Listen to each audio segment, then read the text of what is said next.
Hi అండి. నేను నిన్న అమ్మ వాళ్ళ ఊరికి వెళ్తున్నా అని ఒక వీడియో అయితే పోస్ట్ చేశాను కదా.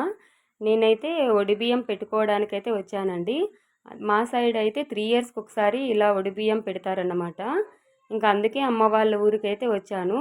శ్రావణ మాసంలో అయితే మంచి రోజులు ఉంటాయని ఇంకా అమ్మ అయితే పిలిచిందన్నమాట. అందుకోసమే నేను ఇవాళ ఒడిబియ్యం పెట్టుకోవడానికైతే వచ్చాను ఊరికి. మా సైడ్ అయితే ఇలా ఆడపడుచులతో పెడతారన్నమాట ఒడిబియ్యము. ఇంకా అమ్మ అయితే శ్రావణ మాసంలో పోసుకుంటే మంచిది అని ఇంక ఇప్పుడైతే పిలిచిందనమాట ఒడిబియ్యం పెట్టుకోవడానికి. ఇక్కడ మా తమ్ముడు భార్య అయితే నాకు ఇలా ఒడిబియ్యం పెడుతుంది.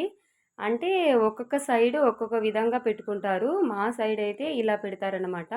ఇలా ఆడపడుచులతో పెడతారు ఒడిబియ్యం అనేది. మా సైడ్ అయితే 3 ఇయర్స్కి ఒకసారి పెడతారనమాట ఒడిబియ్యము. అంటే ఒడిబియ్యం అనేది ఒక్కొక్క సైడు ఒక్కొక్క విధంగా చేస్తారు. మా సైడ్ అయితే ఇలా 2 కొబ్బరి గిన్నెలు, 2 బెల్లం ఉండలు, 5 పసుపు కొమ్మలు, 5 తెల్లగడ్డలు, ఆకు వక్క, ఈ పసుపు కుంకుమ ఇలా ఒక బ్లౌజ్ పీస్ ఇలా ఒడిలో పెట్టి అలా పెట్టేసి వాటన్నింటిని పెట్టిన తర్వాత ఇలా 3 టైమ్స్ అయితే ఇట్లా రైస్ అయితే పెడతారన్నమాట. పెళ్ళైన ప్రతి ఆడపిల్లకి 3 ఇయర్స్కి ఒకసారి ఇలా ఒడిబియ్యం కనుక పెడితే పుట్టినింటికి మెట్టినింటికి ఇద్దరికీ మంచిది. ఓకేనా అండి? మరొక మినీ వ్లాగ్తో మళ్ళీ కలుస్తా. ఓకేనా మరి? బాయ్.